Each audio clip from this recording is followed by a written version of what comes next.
Hello warriors, I hope you all are doing great. In this video, we are going to discuss how enlargement of time in civil proceedings are done.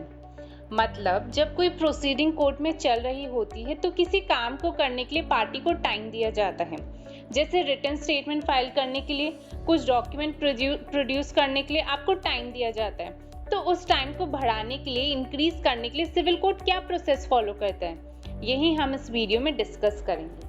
So let's dive into this video. अब दो चीज होती है, एक कि civil procedure code ने किसी काम को करने के लिए टाइम फिक्स किया है। जैसे रिटन स्टेटमेंट फाइल करने के लिए 30 डेज फिक्स है, और अगर डिफेंडेंट 30 डेज में रिटन स्टेटमेंट फाइल नहीं करता है तो कोर्ट मैक्सिमम 90 डेज और दे सकता है डिफेंडेंट को रिटन स्टेटमेंट फाइल करने के लिए। तो ये टाइम कोड में ही दिया है, और अगर फिर भी कोर्ट को टाइम इंक्रीज करना है, इनलार्ज करना है, तो सेक्शन 151 जो कि इनहेरेंट पावर ऑफ कोर्ट की बात करता है, इसमें ये गिवन टाइम इंक्रीज किया जा सकता है। ये हुई एक चीज।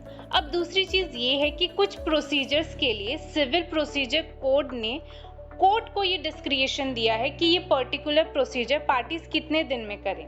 जैसे डिफेंडेंट कितने दिन में सिविल कोर्ट के सामने प्रेजेंट हो, ये कोर्ट डिसाइड करेगा कि डिफेंडेंट को कब प्रेजेंट होना है, कि तुमको कोर्ट में 1 हफ्ते बाद आना है या 10 दिन बाद आना है। और अगर डिफेंडेंट इस गिवन टाइम में प्रेजेंट नहीं होता है और कोर्ट को टाइम इनलार्ज करना है, तो कोर्ट सेक्शन 148 में टाइम इनलार्ज करेगा। कोर्ट के पास सेक्शन 148 में डिस्क्रिएशन है कि वो इनलार्जमेंट कर सकता है from time to time, but not exceeding 30 days in total. और अगर ऐसी कोई सिचुएशन अराइज होती है कि कोर्ट को सेक्शन 148 में टाइम इनलार्ज करने के बाद भी और टाइम इनलार्ज करना है, तो court can enlarge time under section 151 of this code.